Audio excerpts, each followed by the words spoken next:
अस्सलामु अलैकुम व रहमतुल्लाहि व बरकातुहू। नहमदुहु व नसल्ली अला रसूलिहिल करीम, अम्मा बअद। अऊज़ु बिल्लाहि मिनश शैतानिर रजीम। बिस्मिल्लाहिर रहमानिर रहीम। अल्लज़ीना आमनू व लम यल्बिसू ईमानहुम बिज़ुल्म उलाइका लहुमुल अम्नु व हुम मुहतदून। वतिल्का हुज्जतुना आतैनाहा इब्राहीम अला कौमिहि नरफ़उ दरजातिम मन नशा इन्न रब्बक हकीमुन अलीम। ववहबना लहू इसहाक़ व याक़ूब कुल्लन हदैना व नूहन हदैना मिन क़ब्ल वमिन ज़ुर्रिय्यतिही दाऊद व सुलैमान व अय्यूब व यूसुफ व मूसा व हारून व कज़ालिक नजज़िल मुहसिनीन। व ज़करिया व यहया व ईसा व इलियास कुल्लुम मिनस सालिहीन। व इस्माईल व यसअ व यूनुस व लूता व कुल्लन फ़द्दलना अलल आलमीन। वमिन आबाइहिम व ज़ुर्रिय्यातिहिम व इख़्वानिहिम वज्तबैनाहुम व हदैनाहुम इला सिरातिम मुस्तक़ीम। ज़ालिका हुदल्लाह यहदी बिही मन यशाउ मिन इबादिही वलौ अशरकू लहबिता अन्हुम मा कानू यअमलून। उलाइका अल्लज़ीना आतैनाहुमुल किताब वल हुक्म वन नुबुव्वा फ़इन यकफ़ुर बिहा हाउलाई फ़क़द वक्कलना बिहा क़ौमन लैसू बिहा बिकाफ़िरीन। उलाइका अल्लज़ीना हदल्लाह फ़बिहुदाहु मुक़्तदिह। क़ुल ला अस्अलुकुम अलैहि अजरा इन हुवा इल्ला ज़िक्रा लिल आलमीन। अल्हम्दुलिल्लाह, तदब्बुर कुरान की आज हमारी क्लास नंबर 142 है, जिसमें सूरह अनआम की आयत नंबर 82 से 90 मैंने आपके सामने तिलावत की।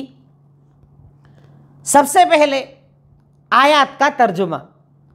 पिछले गुजरे हुए दर्स में अल्लाह रब्बुल आलमीन ने एंड में जिक्र किया था कि हज़रत इब्राहीम अलैहिस्सलातु वस्सलाम ने मुशरिकीन से जब मुनाजरा किया तो उन्हें कहा, मैं तुम्हारे शिर्क से नहीं डरता हूँ, तुम अल्लाह के अलावा जिनको अपना माबूद मानते हो उनसे नहीं डरता हूँ और मैं अल्लाह ताला के साथ शिर्क नहीं करता हूँ। अब इसके आगे अल्लाह ताला तौहीद परस्तों की फजीलत बता रहा है।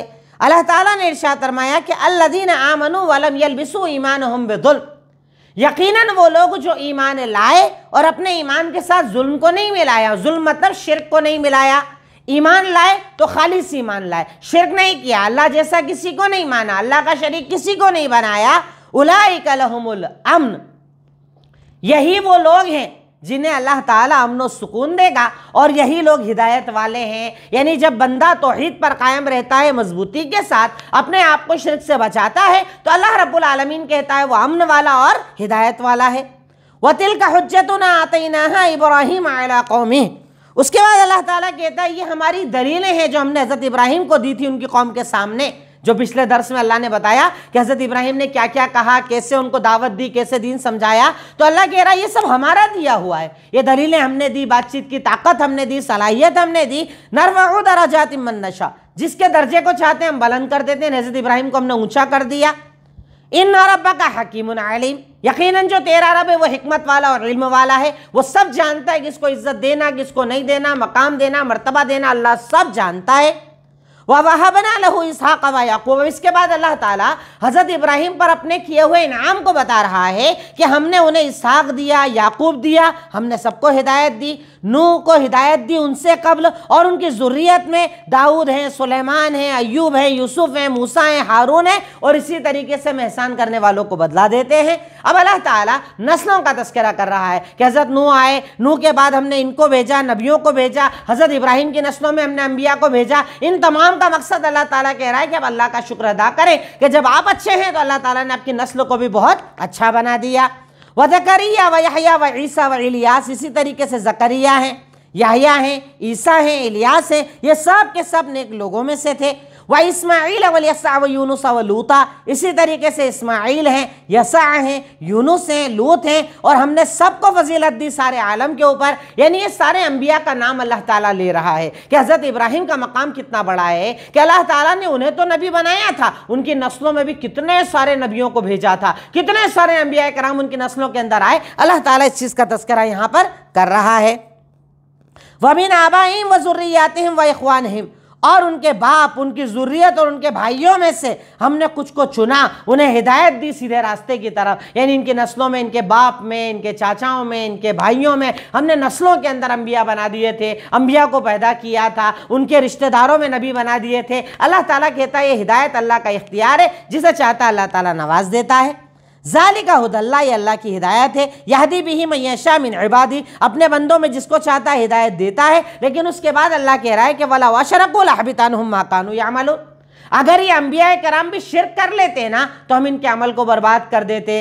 कितने सारे नबियों का अल्लाह ने नाम लिया, तकरीबन 22-23 नबियों का अल्लाह ने नाम लिया, और अल्लाह कह रहा है इन सब का नाम लेने के बाद कि अगर ये भी शिरक करते हम इनके अमल को बर्बाद कर देते। शिरक करने वाले के अमल को हम बर्बाद कर देते हैं। शिरक करने वालों को अल्लाह पसंद नहीं फरमाता है, शिरक करने वालों से अल्लाह ताला नाराज हो जाता है। गर्ज ये कि अल्लाह रब्बुल आलमीन ने मुशरिकीन का अंजाम बताया कि ये नबी है, कभी शिरक नहीं करेंगे, अगर ये भी कर लेते तो अल्लाह ताला इनसे नाराज हो जाता। उसके बाद अल्लाह कहता है उलाइका अल्लज़ीना आतैनाहुमुल किताब वल हुक्म वन नुबुव्वा, यही वो लोग हैं कि जिन्हें हमने किताब दी, हुक्म यानी हिकमत दी, नबूवत दी। अगर फ़ई यकफुर बिहा हाउलाई, अगर अब ये लोग इन नबियों का इनकार कर देंगे तो हम इनके अलावा दूसरी कौम को जिम्मेदार बना देंगे जो मुनकिर नहीं रहेंगे, काफिर नहीं रहेंगे। जब नबी आए कौम वालों ने नहीं माना तो अल्लाह कह रहा अगर ये नबी को नहीं मानते ना माने, हम इन सबको मिटाएंगे, नई कौम लाएंगे, और वो ऐसी कौम लाएंगे जो कभी कुफ्र ना करेगी, नबी की बातों को मानेंगे, कुरान को मानेंगे, हदीस को मानेंगे, दीन को मानेंगे, ऐसी कौम लेकर आएंगे। यानी अल्लाह ताला ये बता रहा है कि तुम अगर नहीं मानते हो तो इसमें सिर्फ तुम्हारा नुकसान है, अल्लाह तुम्हें बदलेगा, नए लाएगा और दीन का काम लेगा। उलाइका अल्लज़ीना हदल्लाह, यही वो लोग हैं जिन्हें अल्लाह ताला ने हिदायत दी, तो तुम उनकी हिदायत पर चलो। यानी अंबिया कराम को अल्लाह ने हिदायत दी। अब अगर आप कामयाबी चाहते हो तो नबियों के रास्ते पर चलो, नबियों जैसी ज़िंदगी बनाओ, नबियों की सीरत को पढ़ो, उन जैसा अपने आप को बनाओ, तो अल्लाह ताला तुम्हारी ज़िंदगी को भी बेहतर बना देगा।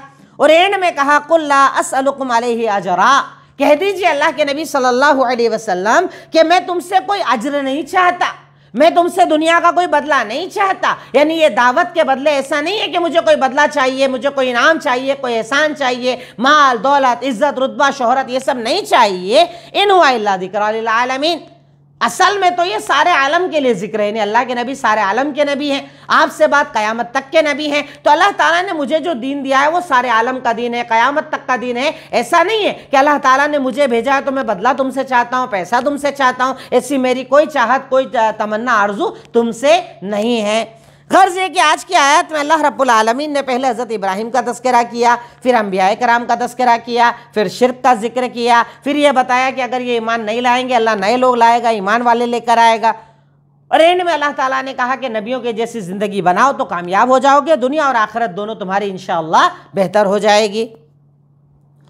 अब उसके बाद तीसरा पॉइंट होता है मुश्किल अल्फाज। आज ज़्यादा मुश्किल अल्फाज नहीं है क्योंकि अब अल्फाज रिपीट होने लगे हैं। वलम यलबिसू, do not mix, they do not mix, उन्होंने मिक्स नहीं किया, उन्होंने ईमान में शिर्क को मिक्स नहीं किया। नरफ़उ, वी रेज, हम बढ़ाते हैं, हम दर्जात को बढ़ाते हैं। वहबना, we gave him, we gave to him, हमने उन्हें दिया, हमने उन्हें अता किया, दिया। वज्तबैनाहुम, वी चूज, हमने चुना, हमने स्पेशली चुना। लहबिता, हबता यहबतु मतलब होता है वर्थलेस, बेकार हो जाना, अमल बर्बाद हो जाना। वक्कलना, हमने सौंप दिया, हमने इंटरेस्टेड यानी वी इंटरेस्टेड, हमने उसे सौंप दिया, छोड़ दिया, उनके सुपुर्द कर दिया। इक़्तदी, टेक एन एग्जाम्पल, तुम उन्हें एक मिसाल की तरह लो, उनकी इक़्तिदा करो, उनकी पैरवी करो, उनके पीछे चलो, उन जैसे चलो। गर्ज है कि अल्लाह रब्बुल आलमीन ने आज की जो आयत हमारे सामने रखी है, चूँकि आयत में अल्फाज जो है वो रिपीट हो रहे, ज़्यादा नए अल्फाज नहीं थे, फिर भी जो मुझे लगा ज़रूरी थे मैंने आपके सामने रखे। अब उसके बाद हमारा बुनियादी पॉइंट तदब्बुर। आज की आयतों पर हमने क्या गौर किया, आज की आयतों से हमें क्या समझ में आया है, किन बातों पर हम गौर कर सकते हैं, अल्लाह रब्बुल आलमीन ने हमसे क्या कहा या क्या हमें बताया है।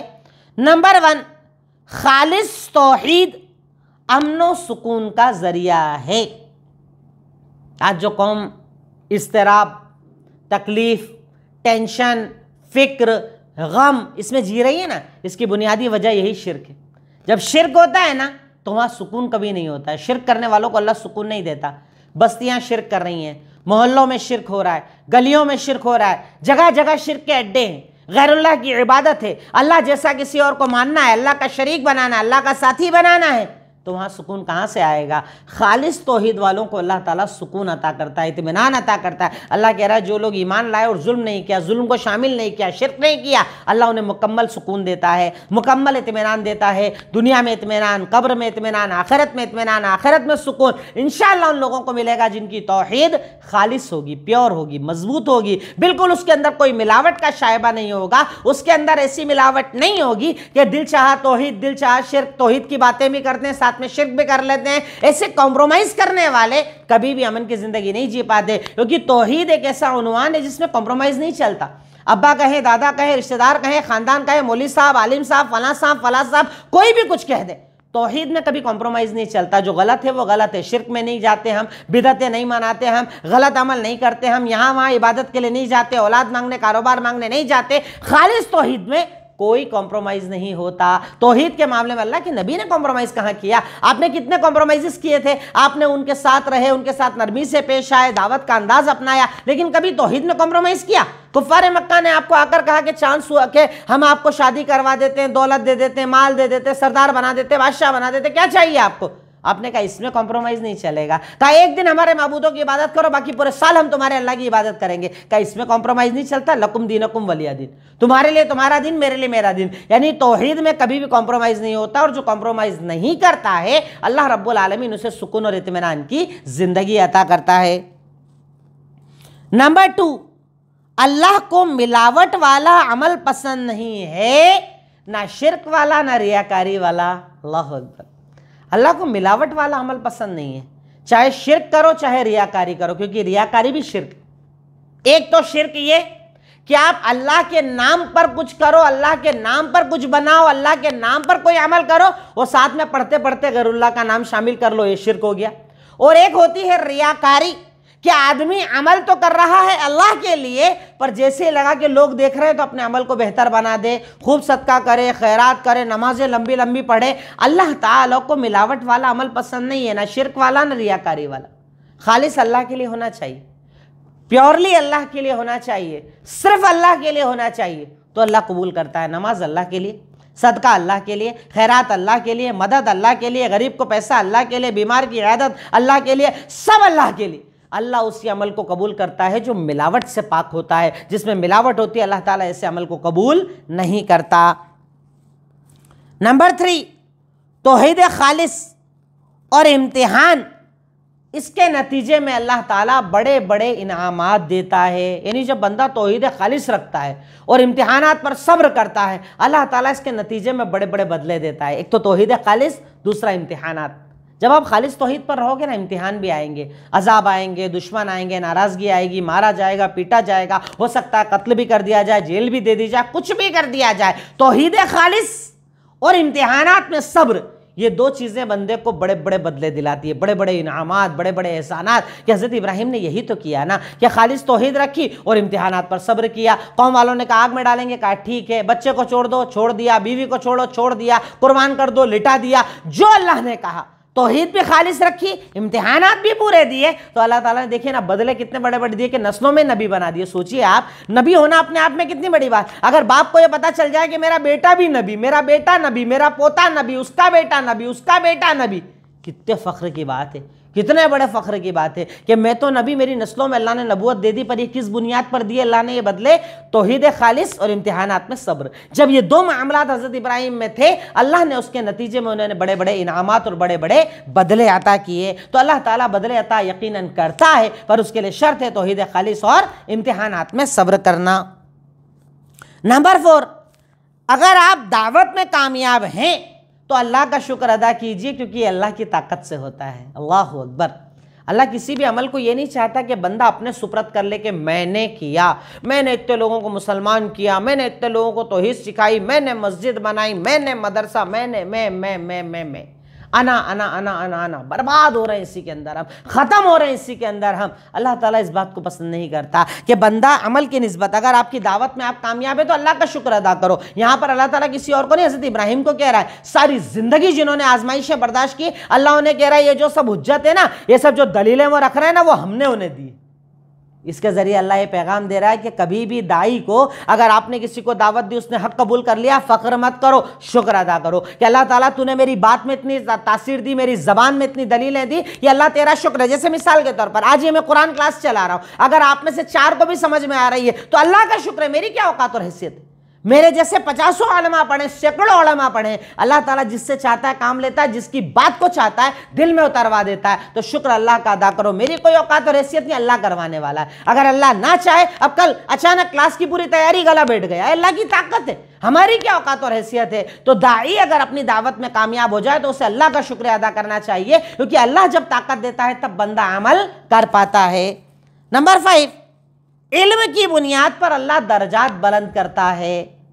इल्म जितना ज़्यादा होगा दर्जा उतना बुलंद होगा। अल्लाह ताला दर्जात को बुलंद करता है। आपकी जो कंडीशंस होती है, आपका जो रुतबा होता है, आपका जो मकाम होता है, अल्लाह ताला दुनिया में भी ऊंचा करता है और इंशाअल्लाह आखिरत में भी ऊंचा करेगा। आपने देखा होगा ना कि इल्म वालों की लोग इज्जत करते हैं, उन्हें मकाम व मर्तबा देते हैं, अपने घर बुलाना पसंद करते हैं, उनके साथ बैठना पसंद करते हैं, उनकी मजलिसों में जाना पसंद करते हैं। तो ये सब है इल्म की बुनियाद पर। आज होता क्या है कि हम अपने बच्चों को इल्म नहीं देते, दूसरे उलमा को देखते हैं तो अपने बच्चों को भी वो वाला इल्म दो जिस इल्म से उसे इज्जत मिले, मकाम मिले, मर्तबा मिले। और यकीनन कुरान और हदीस का इल्म तो ऐसा इल्म है कि उसके माँ बाप को तो क़यामत के दिन ताज पहनाया जाएगा जिसकी औलाद हाफिज़ कुरान होगी, तो वहाँ पर भी मर्तबा बुलंद किया जाएगा। तो अल्लाह आज की आयतों में यही बता रहा है कि अल्लाह ताला इल्म की बुनियाद पर दर्जात बुलंद करता है।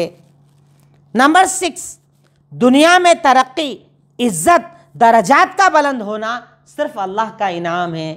दुनिया में अगर आपको तरक्की मिल रही है, इज्जत मिल रही है, शोहरत मिल रही है, मोहब्बत मिल रही है, तो ये तमाम की तमाम चीज़ें अल्लाह का इनाम है आपके ऊपर। अल्लाह का इनाम है, अल्लाह इनाम कर रहा है, अल्लाह चुन रहा है, अल्लाह दे रहा है। अब देखिए ना, अल्लाह ताला जिससे चाहता है उसी से दिन का काम लेता, वरना बैठे लोग नहीं कर पाते। और बैठे बैठे क्या करते हैं? दूसरों में कीड़े निकालना, उनकी कमियां निकालना, इल्ज़ाम तराशियां करना, एतराज़ात करना। अरे अगर उसे तरक्की मिल रही तो उसकी वजह देखो, तरक्की की बुनियाद क्या है? अल्लाह राज़ी है, अल्लाह के दीन का काम कर पा रहा है, अल्लाह के दीन पर लोगों को ला रहा है, अल्लाह की किताब से लोगों को जोड़ रहा है, तो अल्लाह तरक्की दे रहा है। तो ये तरक्की, इज्जत, शोहरत सब अल्लाह का इनाम होती है। इस पर भी बंदे को बार बार अल्लाह ताला का शुक्रिया अदा करना चाहिए। नंबर 7, नेक अमल की बुनियाद पर अल्लाह नेक औलाद अता करता है। ये बड़ा अहम पॉइंट है आज की इन आयतों में जो अल्लाह ने बार बार रिपीट किया है कि जब बंदा नेक अमल करता है तो अल्लाह बदले में नेक औलाद देता है। हमारे यहाँ तो नाफरमान औलादों से पूरा मुआशरा भरा पड़ा है। माँ बाप बोल रहे हैं बेटे, सामने मुंह पर मना करते हैं, सामने मुंह पर बदतमीजी करते हैं, मेहमानों के सामने बदतमीजी करते हैं। अगर आपका अमल नेक होगा ना तो अल्लाह ताला औलाद नेक देगा। देखिए ना, हज़रत इब्राहिम को दी थी ना, हज़रत इब्राहिम जब नेक, तो अल्लाह ने क्या प्यारी औलाद दी। बाप ने कहा कि बेटा तेरा सर काटना है, मुझे तुझे ज़िबा करने का हुक्म आया, तो कहा या अबत फल मा तुमर सतजदून इंशाअल्लाह मेरा साबिरीन। अब्बा जो करने के लिए कहा गया करो, इंशाअल्लाह मैं सब्र करके दिखाऊंगा। तो ये नेक औलाद मिली थी नेक अमल के नतीजे में। हम बद रहें, बेनमाजी रहें, दीन से दूर रहें, हराम कमाएं, हराम खाएं, गलत धंधे करें, झूठ बोले, गालियां दे, बदतमीजी करें, गीबत, चुगलखोरी, हसद को अपनी जिंदगी बनाएं, और उसके बाद चाहे नेक औलाद। ये अपोजिट चीज़ है, मिलने वाली नहीं। अगर आपका अमल नेक होगा, इंशाअल्लाह अल्लाह ताला आपकी औलाद को नेक बनाएगा, बासलाहियत बनाएगा, फरमा बरदार बनाएगा। ये भी अल्लाह ताला का इनाम होता है। अल्लाह कहता है ना कि जब हज़रत इब्राहिम ने अमल किया, वहबना, हमने उन्हें दिया। किस किस को दिया? इस्माइल दिया, इसहाक दिया, ये दिया, वो दिया। ये नेक औलादें इसलिए दी क्योंकि हज़रत इब्राहिम का अमल नेक था। तो अमल जब नेक होता है तब अल्लाह ताला नेक औलादें अता करता है। नंबर 9, अल्लाह जिसे चाहता है हिदायत देता है। रिश्तेदारी काम नहीं आएगी।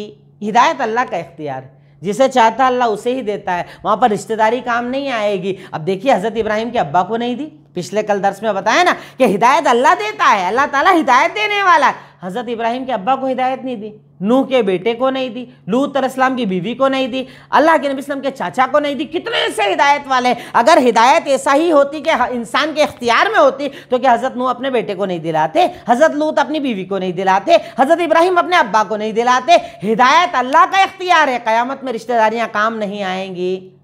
कई लोगों को लगता है ना इनके साथ जन्नत में चले जाएंगे, उनके साथ जन्नत में चले जाएंगे, ये हमें बख्शवा देंगे। अरे अंबिया इकराम जब अपने वालिदैन के लिए बात बोल रहे हैं, अल्लाह ताला कुरान में उनके लिए बातें बोल रहा है, तो हमारी आपकी औकात और हैसियत क्या, अमल के एतबार से खुद को तैयार करना चाहिए। नंबर 10, शिर्क की गंदगी बहुत बड़ी है, इसलिए अंबिया को भी शिर्क से डराया गया है। शिर्क की गंदगी बहुत बड़ी है, शिर्क बहुत बुरा अमल है, शिर्क अल्लाह की नाराज़गी है, शिर्क जहन्नम का अमल है, शिर्क अल्लाह की नाराज़गी है। इसीलिए अल्लाह ताला यहाँ पर कह रहा है, सोचिए आप नबी कभी शिर्क करेंगे? अरे नबी तो शिर्क को रोकने के लिए आए, उसके बाद अल्लाह कह रहा है इतने सारे नबियों का नाम लेने के बाद कि अगर ये भी शिर्क करते ना हम इनके अमल को बर्बाद कर देते। इसका मतलब शिर्क बहुत बुरा अमल है, बहुत गलीज़ अमल है। इससे अपने आप को बचाओ, खुद को बचाओ, औलाद को बचाओ, नस्लों को बचाओ, पड़ोसियों को बचाओ, रिश्तेदारों को बचाओ। जब अल्लाह तौफीक दे लोगों को शिर्क की बुराई बताओ और शिर्क से रोको, क्योंकि शिर्क बहुत बड़ा गुनाह है। अल्लाह ताला ने अंबिया इकराम को भी नसीहत की कि शिर्क से अपने आप को बचाओ, अपने आप को बचाओ, अपने आप को इस शिर्क से दूर करो। अगर आप भी शिर्क करोगे हम आपके अमल को बर्बाद कर देंगे। नंबर 11, हक कभी रुकता नहीं है, चाहे सारी दुनिया उसके खिलाफ खड़ी हो जाए। अल्लाह ताला यहाँ पर कह रहा है ना, अल्लाह ताला ने इरशाद फरमाया कि यही वो लोग हैं जिन्हें हमने किताब, हिकमत और नबूवत अता की। अगर ये लोग इसका इनकार कर भी दे कोई मसला नहीं, नए लाएंगे और दीन का काम लेंगे। हक कभी रुकता नहीं है, सच कभी रुकता नहीं है, दीन कभी रुकता नहीं है। अल्लाह ताला दूसरी जगह कुरान में कहता है कि वल्लाहु मुतिम्मु नूरिही वलौ करिहल काफिरून। अल्लाह ताला तो उसके नूर को मुकम्मल करेगा चाहे काफिर नापसंद करे। किसी के नापसंद करने से दीन रुकता नहीं, हक रुकता नहीं, सही रुकता नहीं, अमल रुकता नहीं, अमल चलेगा, कभी रुक नहीं सकता। गलत करने वाला गलत करेगा, अल्लाह उसे मिटाएगा, नए लाएगा और दीन का काम लेगा। तो ये बड़ी प्यारी बात आज पता चलती है कि हक कभी रुकता नहीं है, चाहे सारी दुनिया उसके खिलाफ खड़ी हो जाए। नंबर 12, अगर हम नहीं सुधरे तो अल्लाह ताला नई कौम लाएगा और दीन का काम लेगा। आज के इस दौर में इस पूरी बात को फिट कर लो। अगर हम नहीं सुधरेंगे ना, अल्लाह ताला नए लोग लाएगा और दीन का काम लेगा।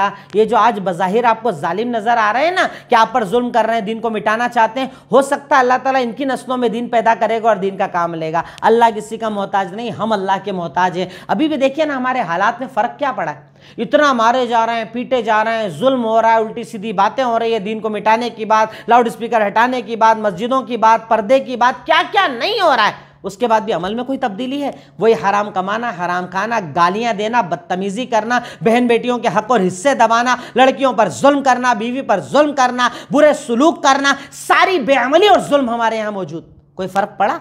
इतनी चारों तरफ से मारे जा रहे हैं, उसके बाद भी कौम की हालत वही है, वही गंदगी, वही अंदाज, वही जिंदगी, और उसके बाद भी लगता है अल्लाह मदद करेगा, अल्लाह तुम्हें मिटाएगा, नए लोग लाएगा। अल्लाह ताला यहाँ पर साफ साफ कह रहा है, अगर ये ईमान नहीं ला रहे, इनकार कर रहे हैं ना, कुफ्र कर रहे हैं ना, हम इन्हें मिटाएंगे, नई कौम लाएंगे और दीन का काम लेंगे। क्यों? क्योंकि हम अल्लाह के मोहताज हैं। नाउजुबिल्लाह, अल्लाह रब्बुल आलमीन हमारा मोहताज नहीं है। नेक्स्ट, कामयाबी सिर्फ अंबिया की पैरवी करने में है। नबी की बात आ जाए ना, उसके बाद कभी किसी की मत मानना। अगर आपको कोई ये बता दे कि साहब ये हदीस है, बात खत्म, फिर ये मत कहो हमारे मौलवी साहब ये कहते, हमारे मुफ्ती साहब ये कहते, हमारे आलिम साहब ये कहते, फला साहब ये कहते, सारे साहब एक तरफ। नबी के सामने किसी की नहीं चलेगी। अल्लाह ताला कहता है उलाइकल्लज़ीना हदल्लाह, अल्लाह ने इन पर मोहर लगाई है। ये वो लोग हैं जिन्हें अल्लाह ने हिदायत दी, इनकी हिदायत की पैरवी करो, इनकी पैरवी करो, इनके रास्ते पर चलो। यानी नबी के सामने किसी की नहीं चलेगी। अंबिया ने जो रास्ता दिया वही हिदायत है, अंबिया ने जो दीन बताया वही दीन है, अंबिया ने जो हलाल बताया वो हलाल है, अंबिया ने जो हराम बताया वो हराम है। अगर आपके सामने हदीस आ जाए, अपने आप को झुका लो, क्योंकि वही अकेला कामयाबी का जरिया है। अल्लाह ताला उसे कामयाबी का जरिया बताता है। नेक्स्ट, अगर इज्जत चाहते हो तो लोगों की नेमतों को देखकर कभी मरऊब मत हो। अगर इज्जत चाहते हो तो लोगों की नेमतों को देखकर मरऊब मत हो। कई लोग हमारे यहाँ क्या होता है, बहुत जल्दी किसी का भी उन पर असर आ जाता है, दौलत देखकर, शोहरत देखकर, इज्जत देखकर, बंगले देखकर, गाड़ी देखकर वो बिल्कुल मरऊब हो जाता है इंसान। उससे ऐसा लगता है कि सब ये है जो है यही है। ऐसा नहीं होना चाहिए एक मोमिन को कि अगर इज्जत चाहिए, अल्लाह ताला यहाँ पर कह रहा है अल्लाह के नबी के सामने तो देखो ना कैसे लोग थे, बड़े बड़े सरदार, कुरैशी, पैसे वाले, रिश्तेदारी वाले, खूबसूरत रिश्ते रखने वाले, लड़कियां चाहते थे आपके सामने रख दें, पर उसके बाद भी अल्लाह के नबी कह रहे हैं मैं तुमसे कोई अज्र नहीं चाहता। मतलब मैं तुम्हारी दौलत से कोई मरूब नहीं हो रहा हूं, मैं तुम्हारी दौलत मुझ पे असरअंदाज नहीं हो रही है, तुम्हारी दौलत, पैसे, शोहरत, इज्जत से मुझे फर्क नहीं पड़ रहा है। अरे तुम मेरे हाथ में चांद सूरज रख दो तब भी मैं अल्लाह की इबादत ना छोड़ूं। तो मोमिन अगर इज्जत चाहता है तो उसे कभी किसी के आगे मरूब नहीं होना चाहिए, कभी किसी के आगे ऐसा नहीं हो जाना चाहिए कि साहब जो है यही है, अब तो हमारी कोई औकात और हैसियत ही नहीं। यार तुम्हारे पास ईमान है, उससे बड़ी दुनिया में कोई दौलत नहीं है, ईमान से बड़ी कोई दुनिया में दौलत नहीं होती।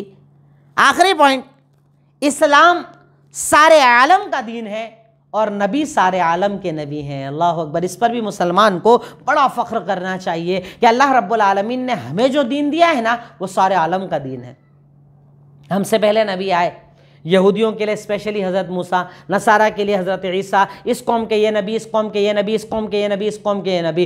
कितना फ़ख्र है हमारे लिए कि आज से 1450 साल पहले वो नबी आए कि अब से लेकर क़यामत तक कोई नबी नहीं आएगा। आपका दीन आखिरी दिन, आप नबी आखिरी नबी, आपकी किताब आखिरी किताब। अब हिदायत चाहिए तो यही पढ़ना पड़ेगा, इसके अलावा कुछ नहीं है। अल्लाह अकबर। अल्लाह के नबी ने हदीस में कहा है ना कि मुझसे पहले जो नबी आते थे वो स्पेशली अपने अपने ट्राइब्स, अपने अपनी कौमों के लिए आते थे। अल्लाह का शुक्र है कि अल्लाह ताला ने मुझे सारी उम्मत का नबी बनाकर भेजा है। मेरे बाद यहूदी हो, नसारा हो, कुछ भी हो, उसे दीन को समझना पड़ेगा, मानना पड़ेगा, क्योंकि मेरे बाद कोई और नबी आने वाला नहीं है। आप पर अल्लाह ताला ने नबूवत का सिलसिला मुनक़ते कर दिया था, ख़त्म कर दिया था। आपको अल्लाह ताला ने आखिरी नबी और आखिरी रसूल बना दिया था। यह भी बड़ी अहम बात आज की इन आयतों में हमें पता चलती है। अब हमारा आखिरी पॉइंट होता है अमल, कि आज की आयतों पर हम क्या अमल कर सकते हैं। नंबर 1, तौहीद को अपनी जिंदगी बनाओ। तौहीद बड़ी कीमती नेमत है, तौहीद अल्लाह ताला का इनाम है।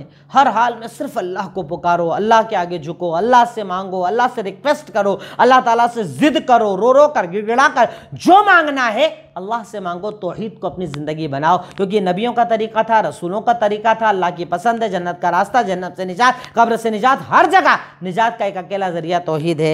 नंबर 2, अमन की चाहत है तो दीन में मेहनत करो। अगर अमन चाहते हो ना, ज़िंदगी में अमन चाहते हो, सुकून चाहते हो, तो मेहनत करो। हलाल के लिए मेहनत, दीन के लिए मेहनत, अकीदे के लिए मेहनत, तौहीद के लिए मेहनत, सही के लिए मेहनत, शरीयत के लिए मेहनत, सीरत के लिए मेहनत, हर चीज़ के लिए मेहनत करो। जितनी ज़्यादा तुम मेहनत करोगे अल्लाह रब्बुल आलमीन उतना ज़्यादा तुम्हारी ज़िंदगियों के अंदर सब्र और सुकून और इत्मीनान अता करेगा इंशाअल्लाह। नंबर 3, उलमा और इल्म वालों के मकाम को पहचानो। अल्लाह ताला ने इल्म वालों को बड़ा मकाम दिया। अल्लाह ताला कह रहा है ना, अल्लाह ताला इल्म वालों के दर्जात बुलंद करता है। तो उलमा की इज़्ज़त करो, दीनदारों की इज़्ज़त करो, इल्म वालों की इज़्ज़त करो। हमारे यहाँ तो अजीब सा नाकदरी का आलम है। मुफ्ती साहब की क्या इज़्ज़त, मौलवी साहब की क्या इज़्ज़त, हाफिज़ साहब की क्या इज़्ज़त। उन्हें तो बिल्कुल हकीर समझा जाता है, छोटा समझा जाता है। उनकी इज़्ज़त करो, वो तुम्हें आखिरत सिखा रहे हैं, वो तुम्हें कामयाबी का ज़रिया सिखा रहे हैं, तुम्हारी दुनिया बेहतर बना रहे हैं, आखिरत बेहतर बना रहे हैं। उलमा की इज़्ज़त करो, उलमा के मकाम को समझो, इसी से अल्लाह ताला दुनिया और आखिरत में तुम्हें भी इज़्ज़त देगा। नंबर 4, अंबिया की सिफात को तलाश करो और अपने अंदर लाओ। अंबिया में क्या क्वालिटीज़ थी? सच्चे थे, अमानतदार थे, हक़गो थे, नरम मिजाज थे, मोहब्बत करने वाले, शुजाअत, बहादुरी, खर्च करना, कितनी सारी सिफ़ात अल्लाह ताला ने कुरान में नबियों की बताई है। उन क्वालिटीज़ को पढ़ो, तलाश करो और अपने अंदर उसे दाखिल करने की कोशिश करो, अप्लाई करो अपनी ज़िंदगी में कि मैं अपने नबी जैसा बनूंगा, मैं अपने नबी जैसी ज़िंदगी बनाऊंगा, तो इंशाअल्लाह अल्लाह ताला तुम्हें दुनिया और आखिरत की कामयाबी अता करेगा। नंबर 5, घर में जितना मुमकिन हो अंबिया की सीरतों को पढ़ाओ। अंबिया की पढ़ाना तो ठीक है, चलो अल्लाह के नबी की तो कम से कम सीरत पढ़ा लो। कितने घरों के अंदर सीरत का दर्स होता है, कितने घरों में नबियों को जाना और पहचाना जाता है, कितने घरों में नबियों को लोग पहचानते हैं। अंबिया की ज़िंदगी जो है ना, वो आइडियोलॉजी वहाँ से आपको मिलेगी। अल्लाह ताला ने उन ज़िंदगियों को आइडियल बनाया है। रब्बुल आलमीन ने उन्हें एक ऐसा पैटर्न, ऐसा नमूना, एक ऐसा सैंपल बनाया है कि उन जैसे बन जाओ तो अल्लाह ताला तुम्हारी दुनिया और आखिरत बेहतर बना देगा। नबियों की सीरत पढ़ो, कभी हज़रत इब्राहीम का वाक़या, कभी हज़रत ईसा का वाक़या, कभी मूसा का वाक़या, कभी यूसुफ़ का वाक़या, कभी नूह का वाक़या अलैहिमुस्सलातु व तस्लीम, और कभी अल्लाह के नबी की ज़िंदगी के बड़े बड़े वाक़यात पढ़ो, बढ़ाओ, उससे तुम्हारी ज़िंदगी इंशाअल्लाह बेहतर बनेगी। आखिरी चीज़, दीन की दावत का काम करो। अल्लाह ने जितनी ताकत दी है ना, फैलाओ, बताओ, हलाल लोगों को बताओ, आराम से रोको। दीन को इस्लाम ने बुनियाद बताया है, तुम इससे बुनियाद मानो, और बुनियाद मानते हुए अपनी ज़िंदगी और अपने आखिरत को अगर बेहतर बनाना चाहते हो तो कुरान को, कुरान की दावत को, हदीस की दावत को लोगों में आम करो। इससे तुम्हारी ज़िंदगी भी कामयाब होगी, और अगर तुम्हारे ज़रिए कोई सीख लिया तो तुम्हारी आखिरत भी कामयाब होगी इंशाअल्लाह। इन्हीं बातों पर मैं अपनी बात को मुकम्मल करता हूँ। अल्लाह ताला से दुआ करता हूँ, इलाही मौला रब्बुल आलमीन तुम्हें कहने सुनने से ज़्यादा अमल की तौफीक अता फरमा, कुरान और सुन्नत को अपनी ज़िंदगी बनाने की तौफीक अता फरमा। अल्लाह ताला हम तेरे कुरान, तेरी किताब से मोहब्बत करते हैं। अल्लाह इस मोहब्बत के साथ हमें ज़िंदगी में भी इज़्ज़त दे, और अल्लाह ताला हमारी कब्रों को मुनव्वर कर दे, हमारी आखिरत को बेहतर बना दे। व आखिरु दावाना अल्हम्दुलिल्लाहि रब्बिल आलमीन। अस्सलामु अलैकुम व रहमतुल्लाहि व बरकातुहू।